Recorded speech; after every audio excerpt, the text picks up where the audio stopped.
Vince, we just need to change the name of the Studio 90 segment to just the life and times of Jose Mourinho. Because, I mean, that's all we talk about.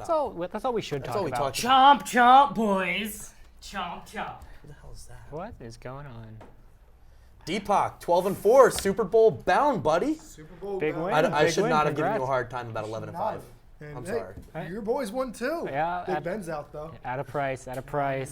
Cody! Guys, Oh my God! I brought donuts! Oh my God. Hey, hold on. We'll eat them during the show. This is SportsZone.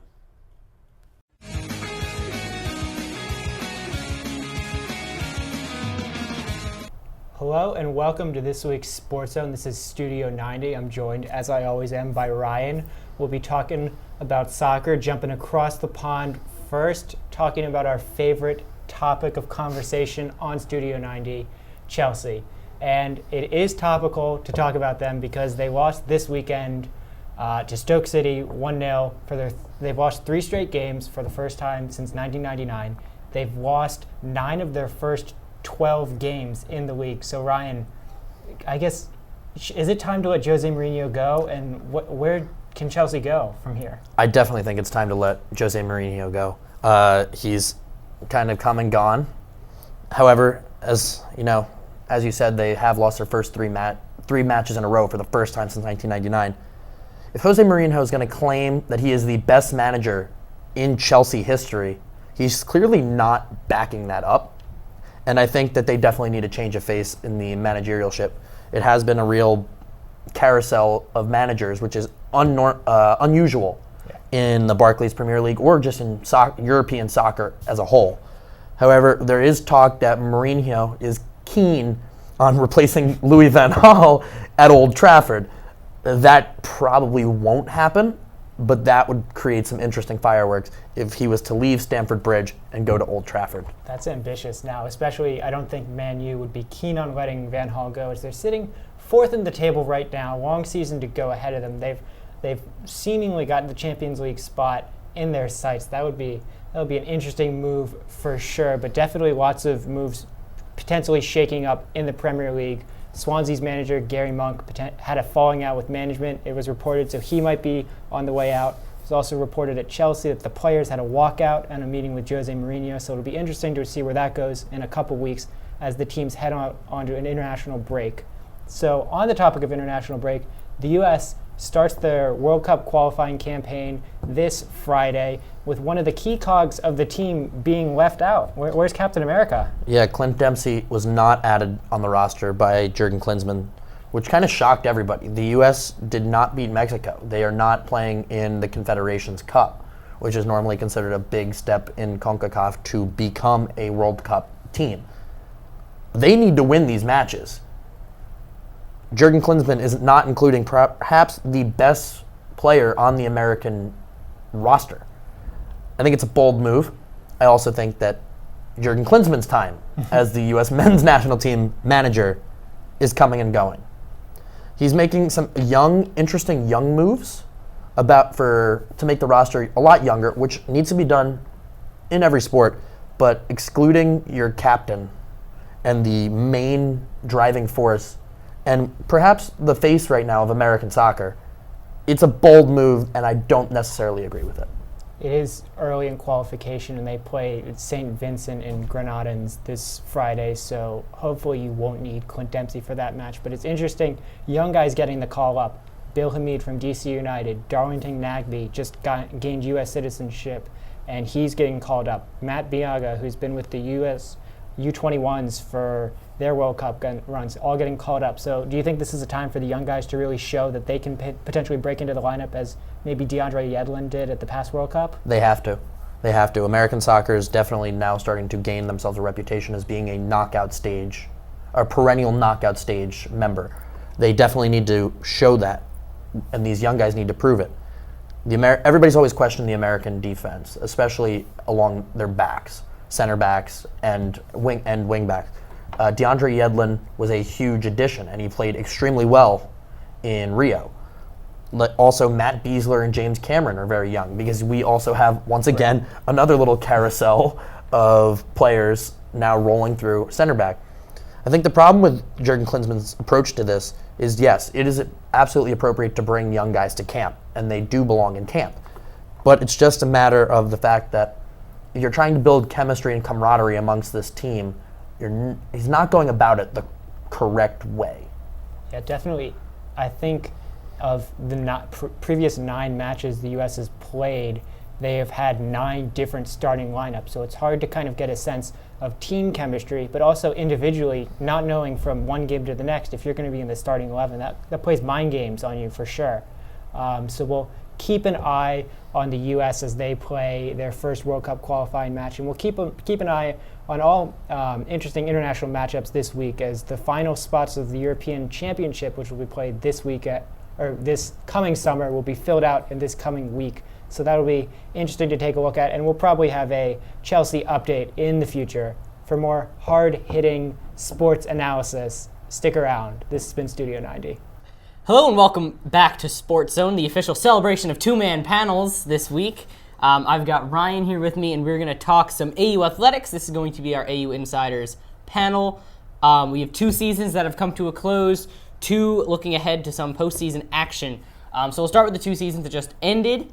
AU women's soccer did reach the Patriot League Tournament this year after not making it last year. They went not that far. They traveled up to Annapolis, just about 45 minutes away from here, to play the Navy Midshipmen in a quarterfinal match.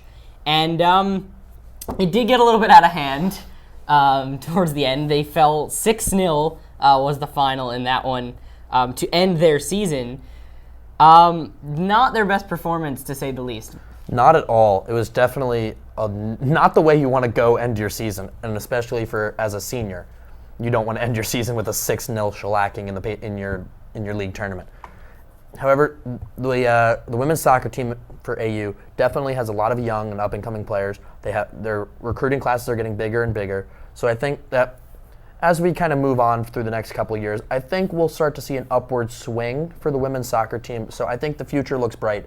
But this was just an out-of-hand game, and the Naval Academy just dominated American. Yeah, and you make a good point. A lot of freshmen got a lot of regular playing time this season.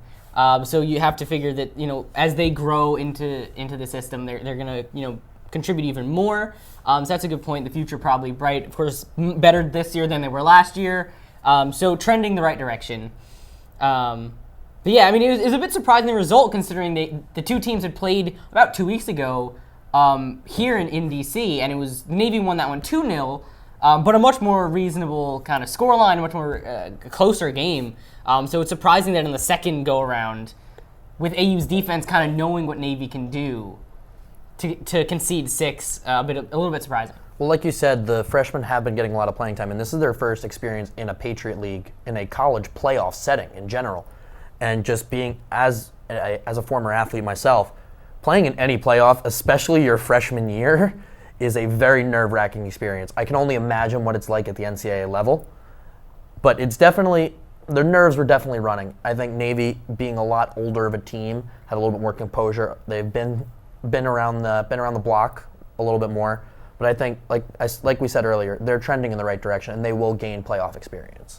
All right, and heading away from that playoff into a different playoff, the field hockey playoffs, the Eagles went in as the 2 seed in that one, won their semifinal match against Lafayette before falling a close game in the final, 2-1 against nationally ranked BU. BU now, I believe, 14th in the country. So a good fight from American, but it was 2 early goals from BU that ended up being the difference. But a positive year, I think, all around for the Eagles. A handful of awards to go around, which we'll hit on later. But what do you think about, having to go on the road to Boston, putting up that kind of fight? I feel like head coach Steve Jennings definitely had the team ready to go in BU, which is not an easy environment to play in. As you mentioned, they're the number 14 team in the country in field hockey. The odds were stacked against American going into the game. They were not expected to win the game. To make it as close as it was, I think definitely is a positive and moral victory for the American Eagles. I think that BU, I would consider it a moral loss for BU that as a nationally ranked team, they are almost having to edge out teams in their conference. Yeah, and actually BU, I believe, won both of those tournaments, field hockey and women's soccer. I believe it's 2 in a row now for field hockey, 3 titles in a row now in women's soccer. So BU, since joining the Patriot League 3 years ago, has kind of run the table in some of those sports. I talked a little bit about the awards. A few to mention on the field hockey side. Rafael Rubas is the Freshman of the Year in the Patriot League, and Kate McBeath won Goalkeeper of the Year in the Patriot League as well. And Natalie Connorth, who I think I mentioned 2 weeks ago, was the Scholar Athlete of the Year. So no shortage of honors there for some of the Eagles' field hockey players. After some solid seasons, I think, all around. Again, Steve Jennings, one of the better coaches in the business. He's been around a while. He knows how to get the most out of his players. So now we'll move from the past towards the future. The next Patriot League tournament game tomorrow, Tuesday, AU men's soccer, home, hosting Army. It's the 3-6 matchup in the Patriot League quarterfinal. The same matchup we saw last year between these very same two teams. So Ryan, what are you looking forward to in that game? I think it'll be an interesting matchup. I definitely think the American men's team is poised and ready to go deep again in the Patriot League tournament. However, like you mentioned, it is the same matchup from last year. So there's always animosity whenever you play a team, especially when you played them in the same spot last year. So I definitely think that it's going to be an interesting game. It's probably going to be relatively low scoring. I think Joel Hart will probably get on the board because he seems to get on the board in almost every game that AU men's soccer plays. But I definitely think it's going to probably be a very close game, probably 1-0 or 2-1. 6-goal Joel, I believe, is what they call him in the business. 6 goals on the season. But yeah, you talked about it being low scoring. But these two teams, I spoke to the manager of the AU men's soccer team recently. They haven't scored on each other in run of play in like pushing 300 minutes of regular game time. Last season's matchup between these two teams, Army actually pulled off the upset in penalty kicks in the Patriot League tournament to advance. So we'll see if there's some vengeance on the mind for the Eagles this year. And finally, because we're running out of time, our last topic of the segment is going to be AU volleyball, cruising along as usual, now 15-0 in conference play, and locked up the home court advantage for the Patriot League tournament there. It'll be a semifinal and a final, all games played in Bender Arena. And I believe since AU entered the Patriot League in 2000-2001, the home court advantage team in the volleyball tournament has gone on to win the tournament. So things looking up there for Barry Goldberg's squad, and they really are hard to beat at home. Absolutely. AU volleyball has been a dominant force ever since they entered the Patriot League. And like you said, 15-0 this year in conference play. And they've run away with it. They very rarely drop a set in conference play. I know in the beginning of the season they were on a stretch of 6 or 7 in-conference matches without dropping a set. So I definitely think that Barry Goldberg has the team in the right state of mind. They don't have to travel. They get to use their own facilities. They get to sleep in their own beds for college standards. So they definitely have home court advantage. Definitely helps, and it helps in most sports. Yeah, and they're a little dinged up at the moment. Erin Swartz actually has a knee injury. She'll miss the season. But that said, they're still playing pretty well. They're still not really dropping sets. Haven't lost a home match in conference play, I think, since I've been at AU in the 3 years that I've been here, so it's very impressive. We are out of time for this segment of AU Insiders. Thanks for tuning in. We'll have you updated with all the goings-on of what happens this week on our next show. Keep watching more SportsZone coming up after this. Hello and welcome back to SportsZone. This is our basketball segment, Throwing It Up. I'm Deepak Magat, joined by Vincent Salandro. We have officially entered week 2 into 3 of the basketball season. Like with all long sports seasons, not much going on right now, Vince. Yeah. Obviously one of the stories we could talk about is Golden State, still undefeated, still doing their thing. Steph Curry lighting it up. I believe he's finished 1 point shy of Michael Jordan's record to start off a season in 7 games. But I think something that's of note is let's touch on teams that don't have wins yet. We have 3 teams that are still looking for their first win.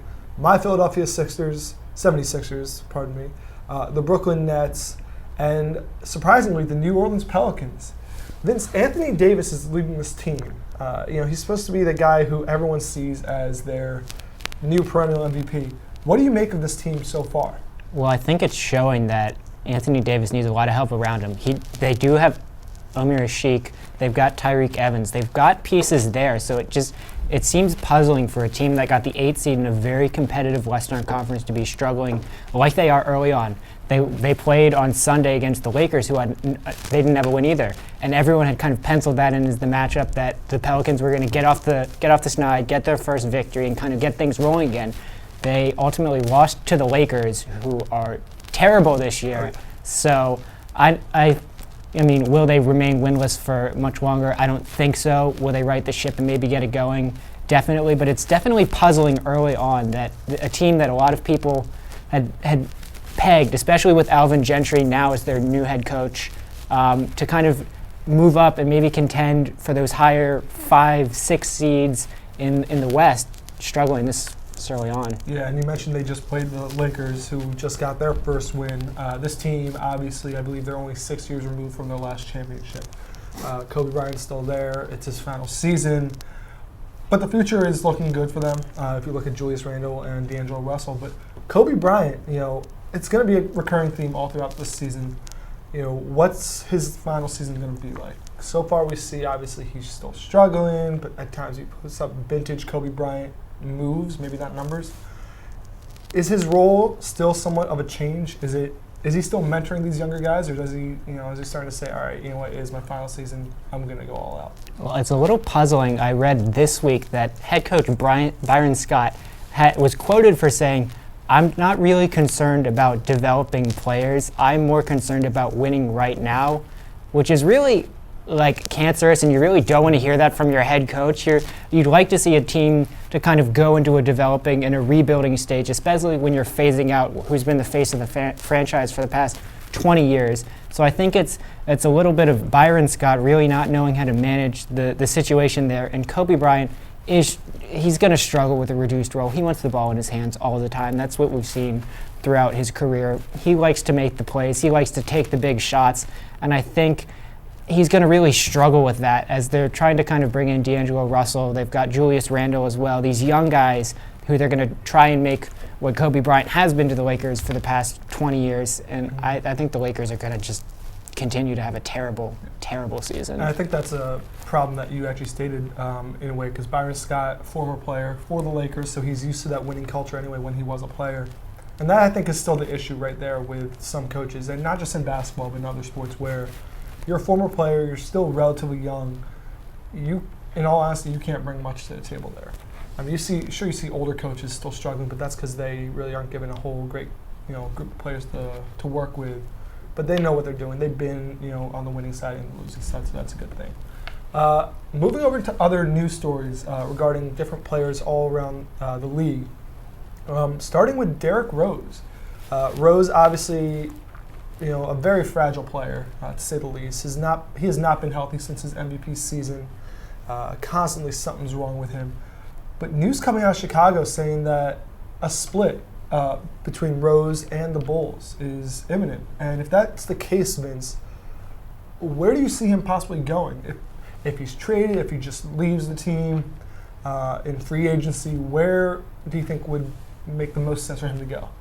That's an actually interesting one to think about. That seems a little abrupt. Derrick Rose, yes, he has struggled to begin the season. He hasn't put up the numbers. He hasn't really put up the minutes to really garner the numbers that he's put up in the past. He is a former MVP. So to see him walk away, you would hope that they would trade him away, not let his contract expire, and let him walk away for little to nothing. But teams that are in need of a point guard, you could potentially see Russell Westbrook, his contract's up at the end of the year, as is Kevin Durant. They might move on and do something together. Derrick Rose might move in there. They got another collegiate coach. He has Fred Hoiberg with the Bulls. Maybe the Thunder with Billy Donovan will be looking to pick him up. But I think he'll want to stay in the Eastern Conference if he has a say in it at all. It's a much easier path to the final. You really only have LeBron James and the Cavs as a barrier. You could potentially maybe a younger team.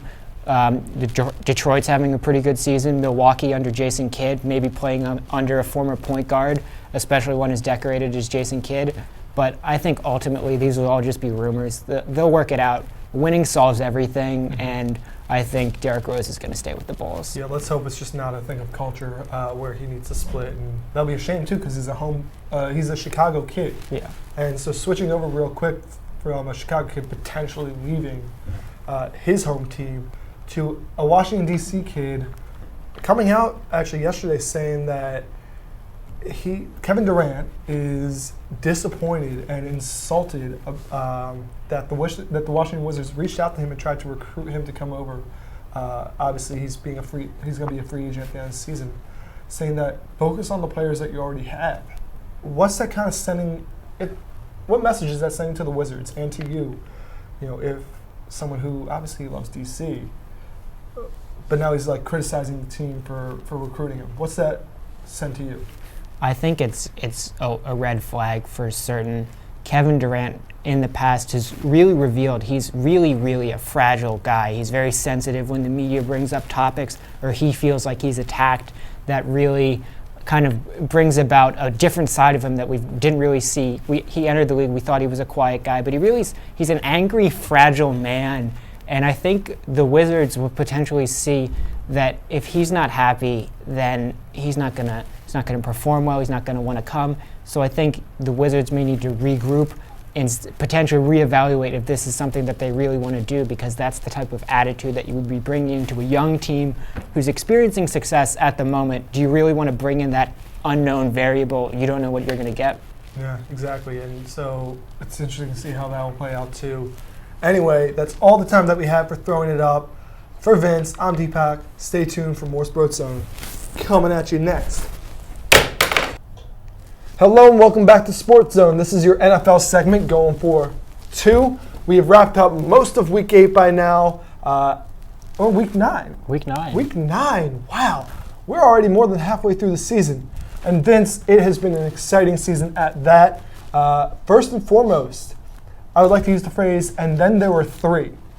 3 undefeated teams remain now, Vince, between the New England Patriots, the Cincinnati Bengals, and the Carolina Panthers. The Carolina Panthers, a surprise team for sure still. I know they've gone more than half the season so far like this, but I think it's safe to say we're all shocked. And let's start with their game. A great game against the Green Bay Packers, a struggling team, and I say struggling only because they've dropped the past 2 games.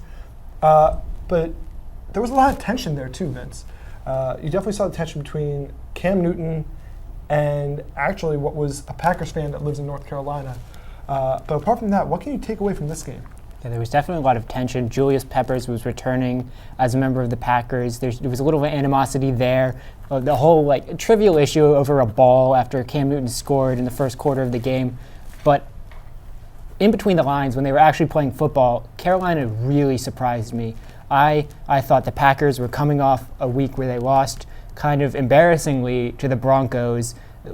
I thought they would come back hungry, would come out a bit stronger, but really Carolina just stuffed it to them and put up a big enough lead that Green Bay, even when Aaron Rodgers started to get clicking, couldn't surmount. And there was a big defensive hold when the Packers had a goal-to-go situation with 2 minutes to go in the game. The Panthers defense held strong and were able to see out the victory. So I think this game really said a lot about the Panthers. Now they're the last undefeated team in the NFC. And for the longest time, it's been the Seahawks and the Packers that the cream of the crop in the NFC. But I think this was a changing of the tides game, if you will, because the Panthers have beat the Seahawks and the Packers this season, both of whom who were in the NFC Championship a year ago. So I think the Panthers really made a statement to the rest of the NFC and the rest of the league that they are for real this year. Are they still, even though they are undefeated, are they still your favorites now, or is there another team that could still overtake them? You have to go with the incumbent champs and Seattle Seahawks until somebody knocks them off in the 12th man in Seattle in a playoff game. They're still the top dogs in the NFC. They're playing good football. They had a bye this week, so they got players healthy. They kind of started to figure it out before the bye, so it might be scary to see them coming out of the bye. They really maybe will be firing on all cylinders, but they are the team to beat. And in the AFC, you have 2 undefeated teams with the Patriots and the Bengals, the top 2 right there. Patriots obviously are on a surge. It's Tom Brady's revenge campaign. It's defending their title. Is this team had the makeup to do what they did a few years ago when they went undefeated, or will they also eventually run into a roadblock? A big game that people are circling on the calendar is when they meet the Broncos in Week 12. That'll be in Mile High Stadium, I believe. So that could potentially be a matchup where you see the Patriots most likely to slip up. But Tom Brady has really owned Peyton Manning recently. And I would say, are they as good as the team that went 16-0 in 2009? I don't think so. But the way it's playing out, until somebody can really be competitive with them, you have to give them the benefit of the doubt and believe that they're going to do it until somebody shows that they can compete with them. And how about the other team then that's still undefeated with the Cincinnati Bengals? What is up with Cincinnati, Vince? I think they're the biggest surprise in the NFL to me. Andy Dalton, for the longest time, has kind of been a big question mark at quarterback. Cincinnati has an explosive offense, a talent around him. A.J. Green, Mohamed Sanu, Tyler Eifert. They've got a double-headed dual running attack with Giovanni Bernard, Jeremy Hill. They've got a very strong defense, but what's been holding them back for the longest time has been the quarterback play, and particularly Andy Dalton. He's yet to win in the playoffs, which I think going forward, even if they have the success that they do, that'll be the big thing is can he win in the postseason? But he's putting together consistent play.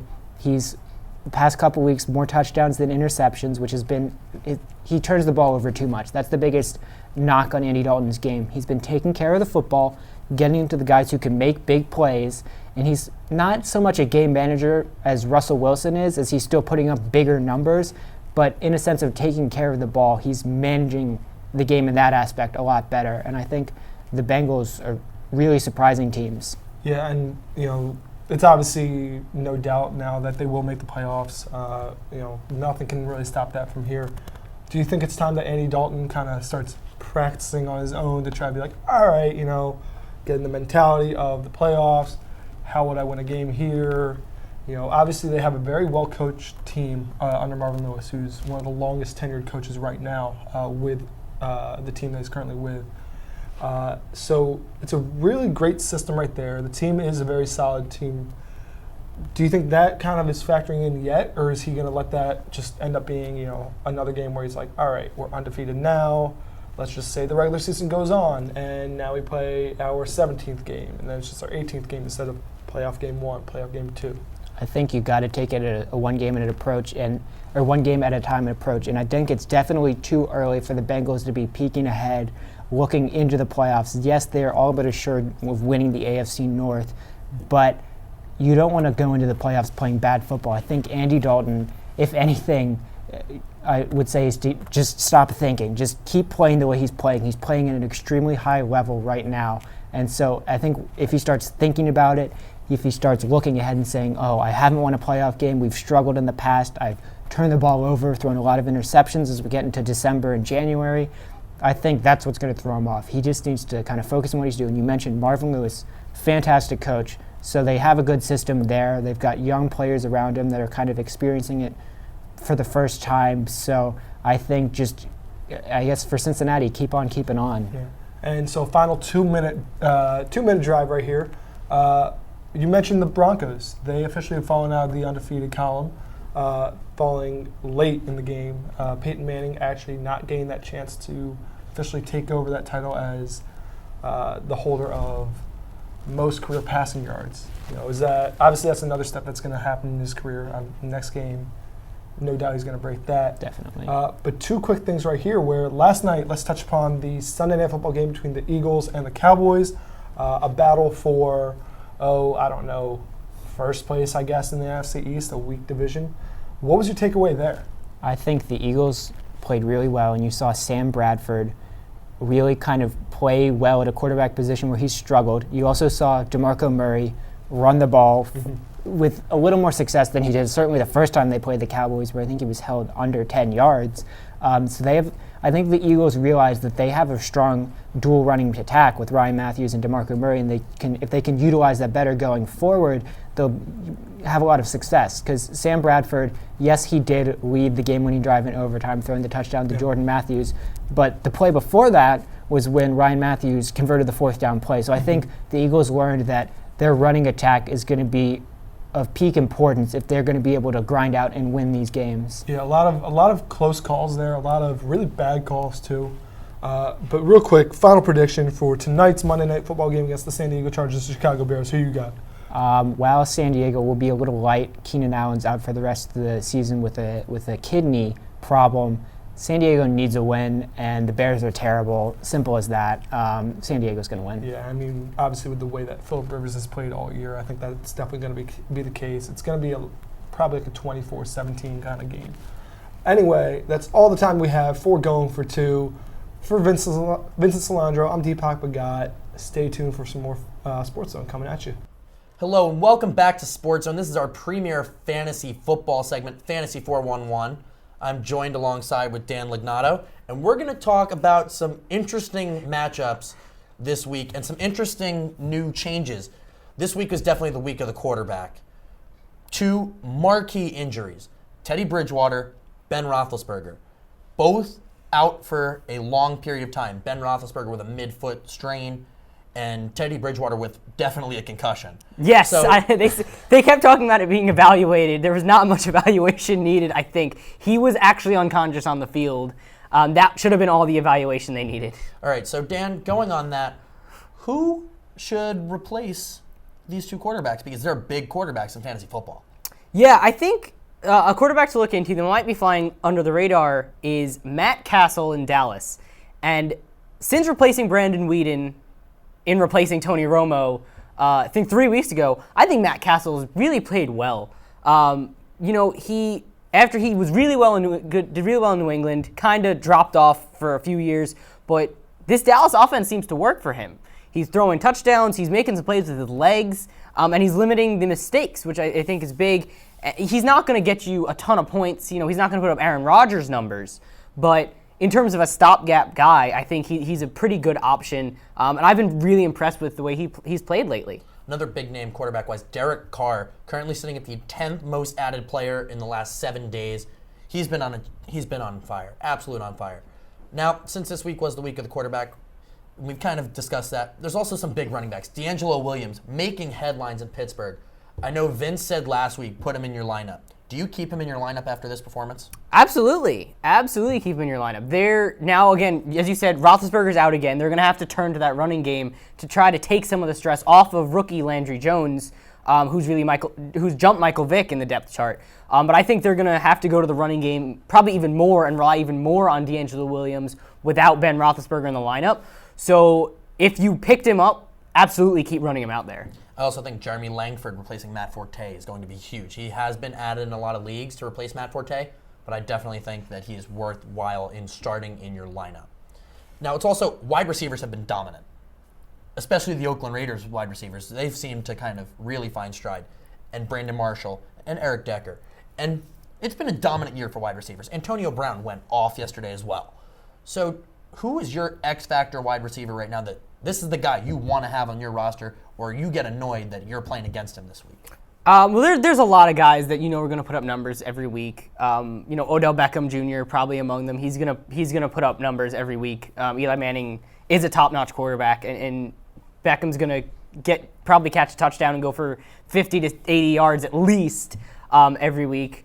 And I think Marshall is an interesting option as well. He's turned this Jets offense around. And I don't know, fantasy value aside, but he and Decker both, I think, have each 6 touchdowns in 7 games. Yeah, 6 touchdowns. Or 8 games now. So that's a pretty solid clip for both of those guys. But in terms of a guy who can absolutely blow up a game, for me, Antonio Brown is the name you mentioned that sticks out to me. It'll be interesting to see what his production is now with Roethlisberger out again, because he kind of dropped off a little bit last time Ben was hurt. So I think for me, Antonio, you have to keep playing just because he's so dynamic. Also, Odell Beckham Jr. is another guy who you sit there and go, great, Beckham again, So I think he's an option as well. He's just about impossible to cover. His hands are ridiculous. So those two guys really stand out to me as your must-play every week kind of guys. Yeah, going back to Antonio Brown, his production probably may drop, but he's still, obviously, as you said, a very dynamic player and will definitely make an impact in your lineup.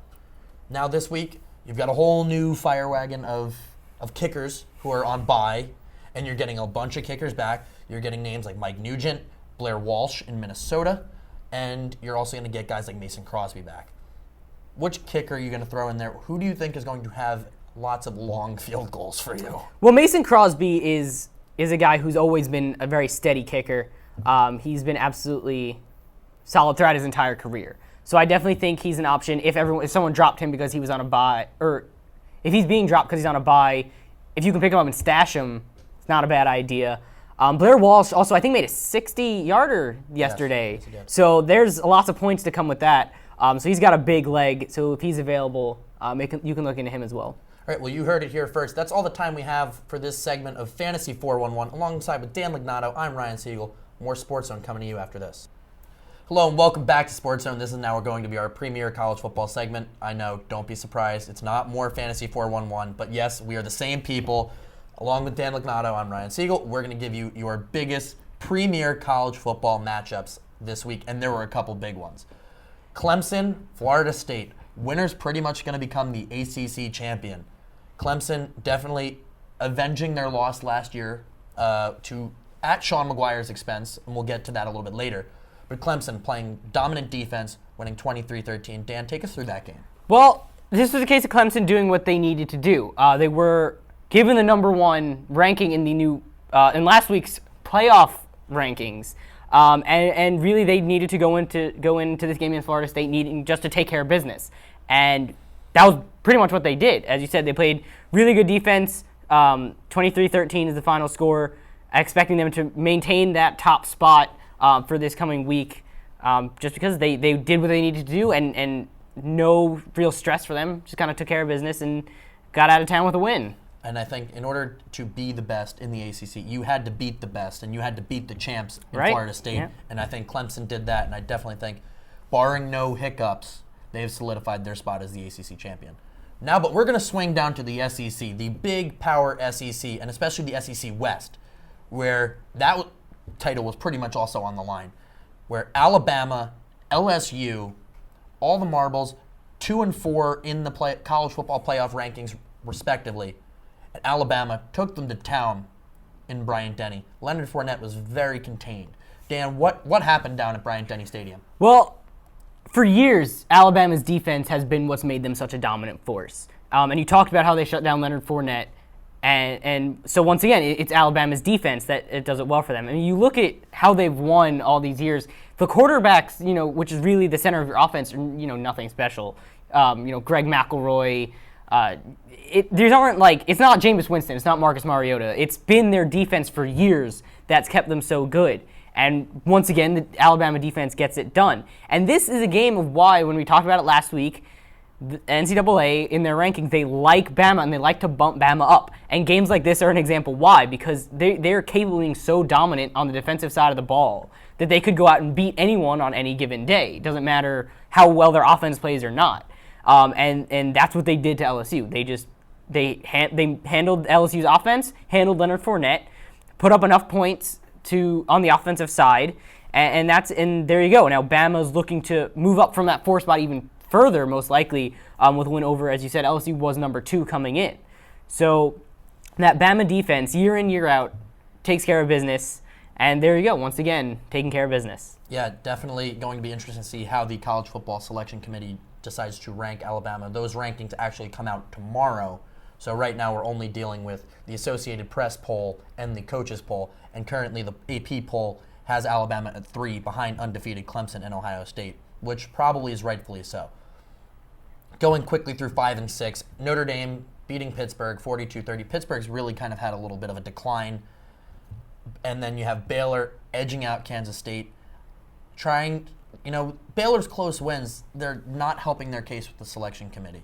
So can you kind of just take us through, the Big 12 is trying to emerge in the college football playoff scene, but how come Baylor is not helping their case with these games? Well, as you said, they played Kansas State, and they only won by a touchdown, 31-24. You kind of talked about that. And, I think, I'm trying to remember if we touched on it we've touched on it in the past, in previous years even, where they've won and, they've gone undefeated, but their wins have not really been against phenomenal teams, and they haven't been blowout games when they should have been. So for a conference that's trying, and teams in Baylor and TCU that are trying to really emerge and get themselves into this playoff, they have to do more against the teams they should beat. and not fall victim to the kind of trap game, as you hear it called. And while and yes, they're winning these trap games, but they're not doing enough. You would want to see, Baylor blowing Kansas State out of the water. And because they're not doing that, I think you have to understand the selection committee not putting them into that top 4, despite the fact that their record maybe says they should be there. Because you got a team like Alabama who does have a loss, whereas maybe Baylor does not, but they're just not doing enough against bad teams. Absolutely, Dan. You're right on the money with that. Now we're going to switch to probably a very wild play in Nebraska, out in Lincoln. Nebraska edging out number 7 Michigan State 39-38 on a crazy play. Nebraska bringing back I believe it was a pick 6 deep in Michigan State's territory. Now, Michigan State did have a very controversial wild play against Michigan in the khakis. Did karma come around to bite them? I wouldn't say. Here's the thing. I wouldn't say the play against Michigan it wasn't really, I guess, a conflict in terms of in terms of legality. The play was fair. It was a stroke of luck, and if in that aspect, as you can look and say, yeah, maybe their luck has run out. I think this loss will probably eliminate them from playoff contention in the college football playoff. They were 7. Nebraska was unranked, so this will probably drop them further down in those rankings. It'll be tough for them to climb back in these waning moments of the season. But yeah, you could say that eventually your luck does run out, and they did get maybe a bit lucky with that play against Michigan, so it is easy to kind of chalk it up to that. But at the same time, Nebraska, again, an unranked Nebraska team, played the number 7 team in the country, close enough that they were in it for a chance to win it on that last play. So I think some credit certainly has to go to Nebraska as well. Another big matchup, kind of swinging back towards the whole Baylor-TCU argument of should they be in the playoffs. TCU actually falls this week, 49-29 to Oklahoma State. Another big upset, which bounced a team from the rankings, actually. The Naval Academy is now in the rankings after dominating against Memphis in Memphis, 45-20. And another big bouncing from the rankings is definitely going to be Northern Illinois beating Toledo in Toledo, 32-27. And now that's all the time we have for a college football segment. Stay tuned for more Sports Zone coming up after this. Hello and welcome back to Sports Zone. This is your favorite segment of the day. Second favorite after Fumble, but getting to third base, where we talk about Major League Baseball. I'm joined by Dan, obviously, and we both are cops here.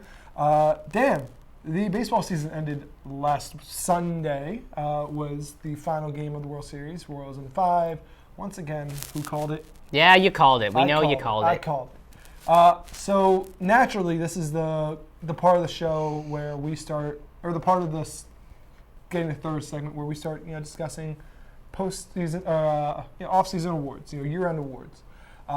Recently announced, we had the 2 comeback players of the year with Matt Harvey of the New York Mets and Prince Fielder of the Texas Rangers. Both of those guys well-deserving, would you say?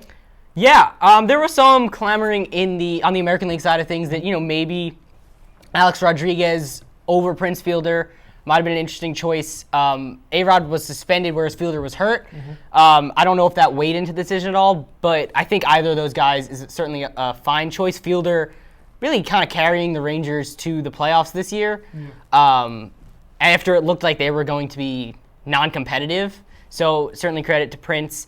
And Matt Harvey, a very solid choice in the National League. Obviously, I'm a big fan of his as a Mets fan myself. But yeah, I do think that's a good choice. 13 wins through the most innings combined regular season and postseason of anyone coming back from Tommy John surgery. Averaging insurance policy on his arm too. Yes, despite the insurance policy, averaging a little over a strikeout per inning throughout the entire season. So yeah, I think certainly a good choice. ERA under 3. Both good choices. I would certainly agree with the voters on this one. All right, and obviously, like we said, we're going on to other awards. Let's start with the 2 big ones, with the MVPs of both the National League and American League. I think it's a slam dunk as to who a lot of people might pick and should pick, in my opinion. But let's start over with the American League and your favorite for the MVP there. Well, my favorite in the American League is Josh Donaldson. He won the Hank Aaron Award this season, which I believe is for best offensive player in both leagues. And certainly his defense is not a liability. He's known for, catches falling over tarps and falling into the stands. He was an instrumental part of the Blue Jays' success this season. 40-plus home runs, 40-plus doubles. One of the best in the league in RBIs. I think Donaldson is the correct choice. Mike Trout will get votes, of course, because he's Mike Trout, and he's just simply ridiculous. But I think Donaldson is the best option. Yeah, I mean, definitely. You got to give all the credit to former GM now, Alex Anthopoulos, for bringing in Josh Donaldson for, honestly, what was not really a big haul either. It was just about Donaldson for Brett Laurie straight up. Yeah. And I remember being really surprised that they made the deal at all when I read about it at first, because I thought Donaldson was the better player, and I was a bit surprised the A's would do the deal. Definitely, he is the better player. Yeah. But at the same time, when Brett Laurie first came up into the majors, everyone expected him to be like a phenomenal player. Just the way that he hustled and played the game hard. He was a guy who looked like you didn't want to mess with him. Also, he's another one of Canada's sons. So basically, they dumped off one of their other guys. And Mike Trout, for years we talked about how he got snubbed for the MVP those back-to-back years against Miguel Cabrera. Finally won it last year. And now this year, he did have a slightly higher WAR than Donaldson by 0.1. Obviously, I don't want to play devil's advocate, or I guess I kind of have to play devil's advocate as much as I think it is and should be Donaldson. You got to give a lot of credit then to Mike Trout. Yes, the Angels missed the postseason, but once again, he does nothing but really show everyone in baseball what he's capable of doing. Yes, certain numbers have dropped off. His average has dropped considerably, but his power numbers have gone up. His stolen bases have also gone down. Runs, they'll fluctuate around that 100-run mark now every season.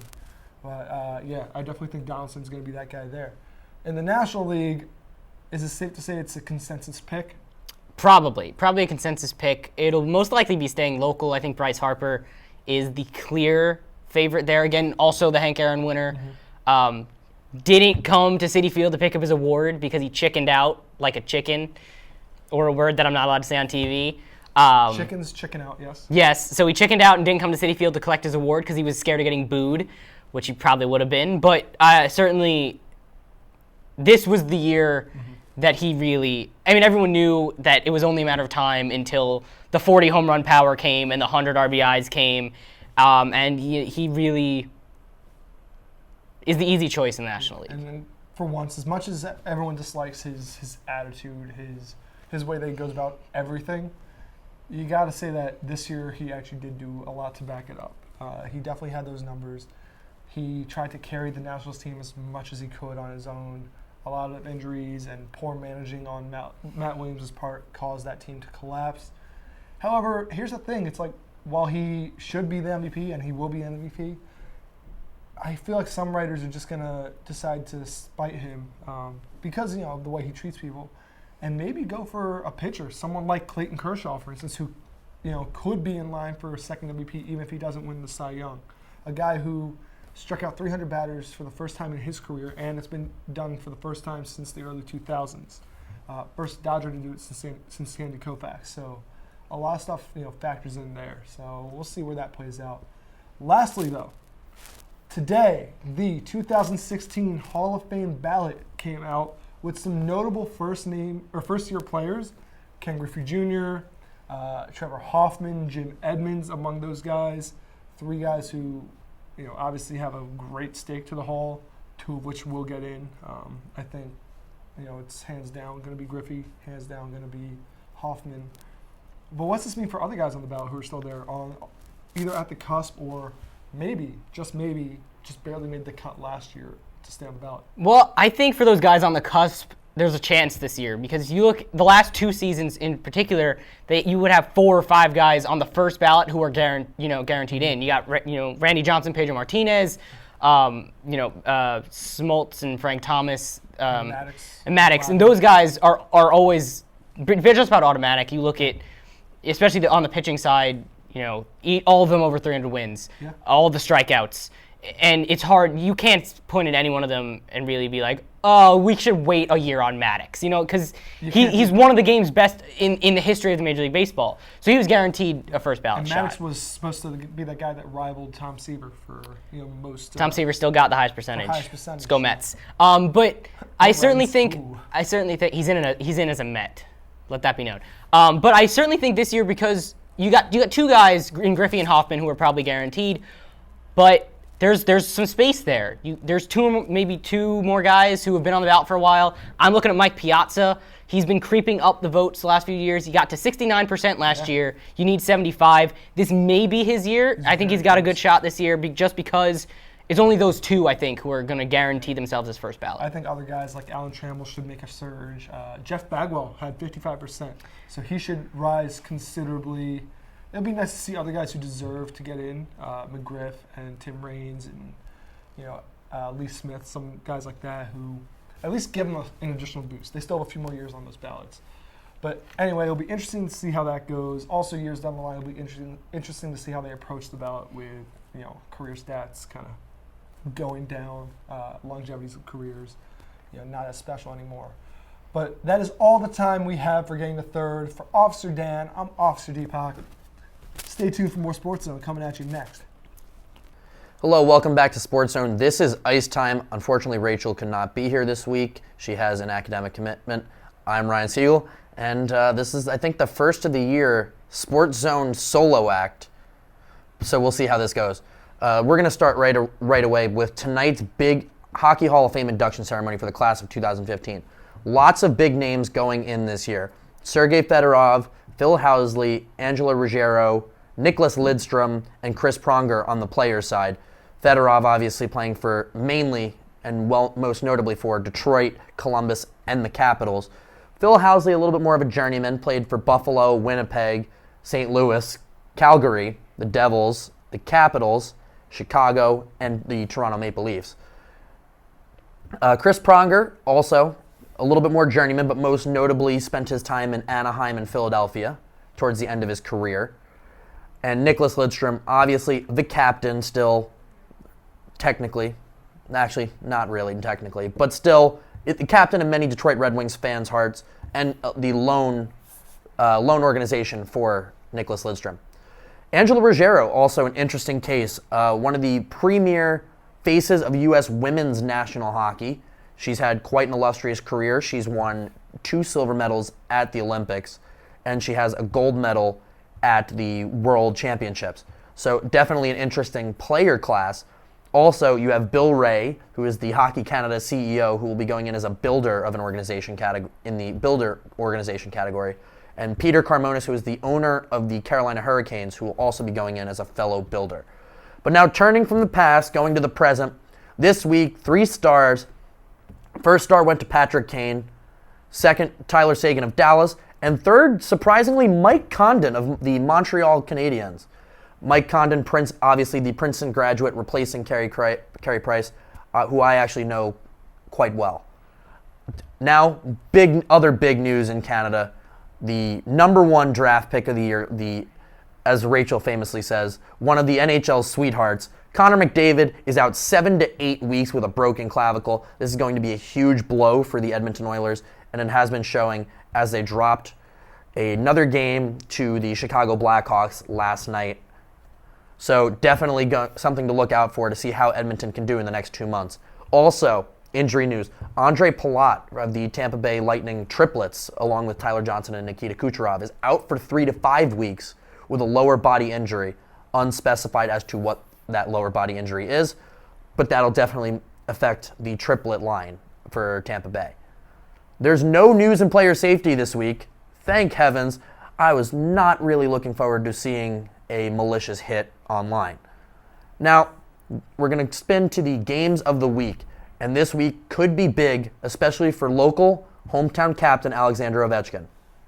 He is tied with Sergei Fedorov for the most goals, the most goals scored among Russian-born players.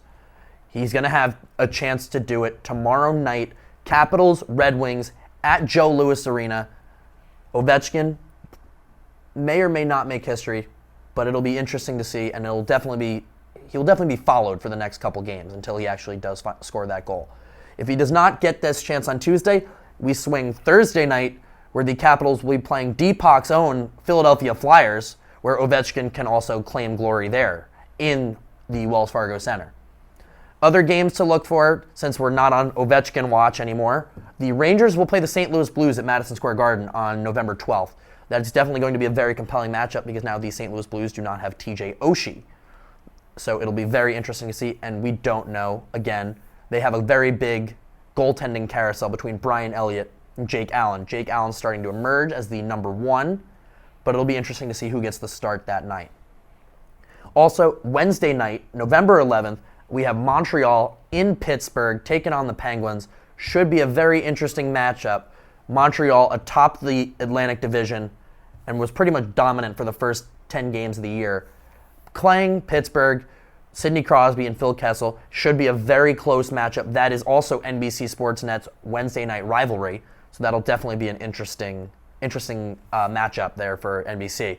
Also, other big games, Tampa Bay and Calgary, Thursday, November 12th, down in Tampa Bay. Like I mentioned earlier with Andre Palat, it'll be interesting to see who replaces him on the triplet line. Also, you have the New Jersey Devils going to Chicago, which also could be a very intriguing matchup. The Devils have been playing good hockey in the last couple games. You have the Islanders going to the Kings. Tavares still questionable with these injuries, but it'll be interesting to see how they do late night as they fly out to face Milan Lucic, Anze Kopitar, and Dustin Brown and the Los Angeles Kings.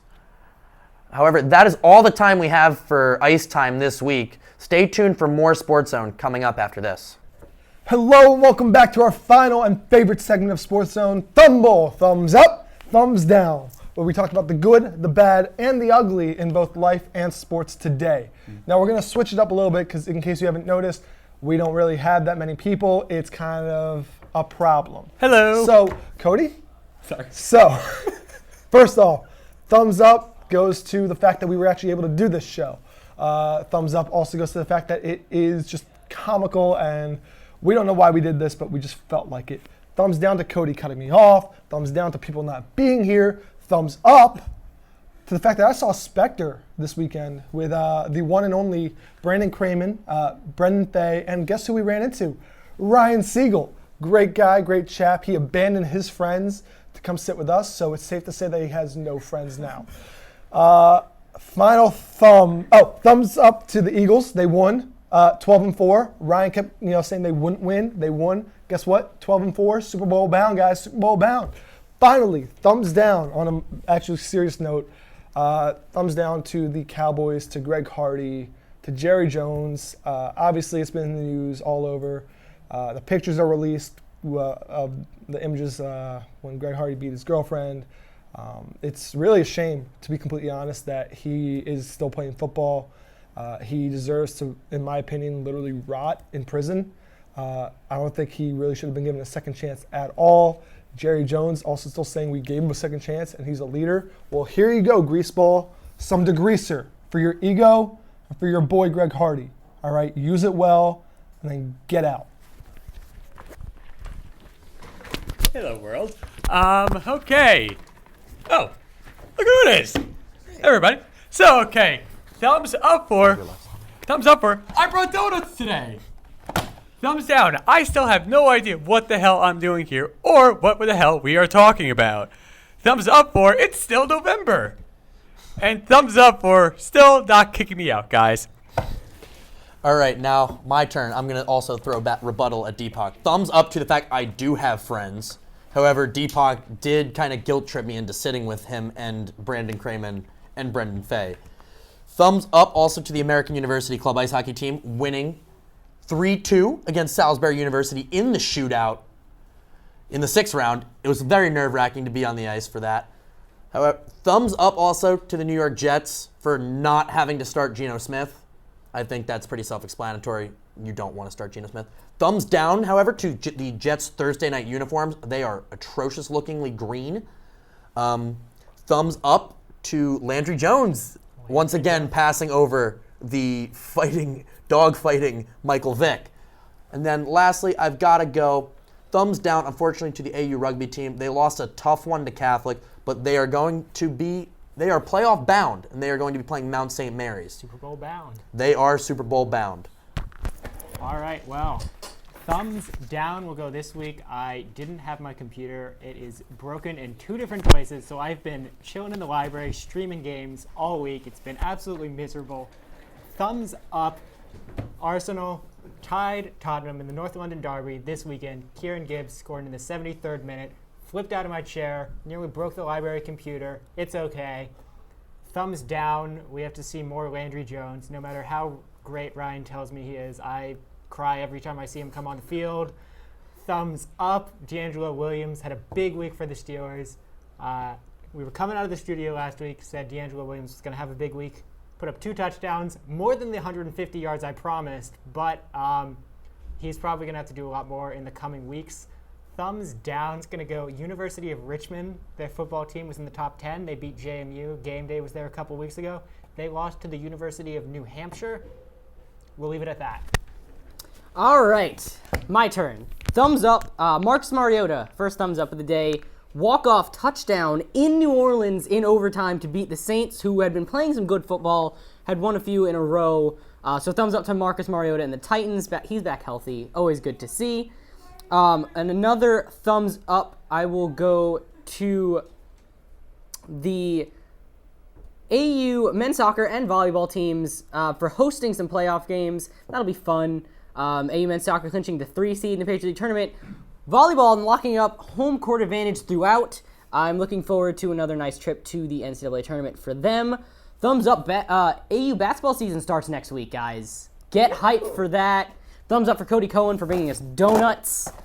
I will go thumbs down to my New York Jets. I know they won, but they didn't want to win. They very nearly gave that game away to the Jaguars, and it was the Jaguars. If they didn't force 4 turnovers, I don't know what the result of that game would have been.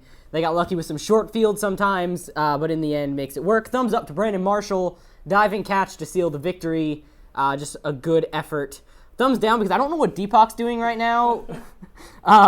Thumbs up to our post-Halloween costume episode. That's been fun. I've enjoyed it. And our props and all that stuff.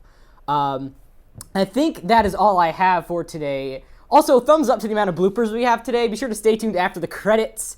Those will all be there. They're funny. This show was a hot mess today, probably because we didn't have that many people. So we decided to have a more lighthearted and fun episode.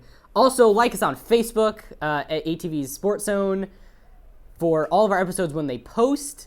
And that is all I got. So that will be all for us at SportsZone today. Be sure to stay tuned and come back next week for all your sports news. And I think what's going to happen? Something's going to happen right now. This is SportsZone. That's what's going to happen right now. See you later. For all of us at SportsZone today, I'm Dan Lignato. Big thanks to Vince Salandro, Ryan Siegel, these 2 lovely gentlemen, Deepak Bhagat and Cody Cohen. I believe that's everyone that helped us out today. As I said, we are a bit short-staffed today, so thanks for nothing, guys. Thanks for nothing.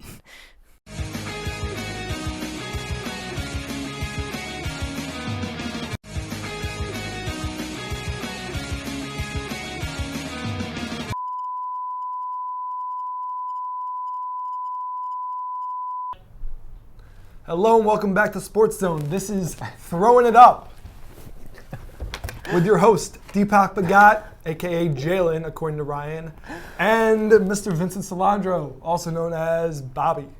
So, sorry. Hello and welcome back to SportsZone. This is our basketball turnover. Wait, who's playing tonight? The Bears and the Chargers.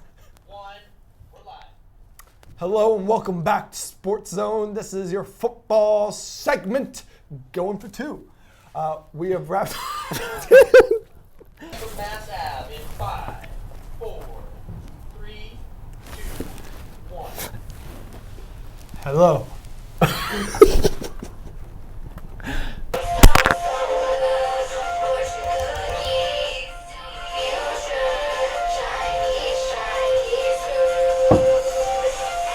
Okay, we're ready. Why are we listening to High School Musical right now? because, I don't know. Vince, we're ready, buddy. We're ready. Start us up. Thanks. Hello and welcome back to Sports Zone. This is your favorite segment, obviously, getting to third base, where we talk about Major League Baseball. I'm joined by Dan. He looks lovely as a police officer. You can call me the sheriff, and he's my deputy. Anywho, I don't know why I started off that way.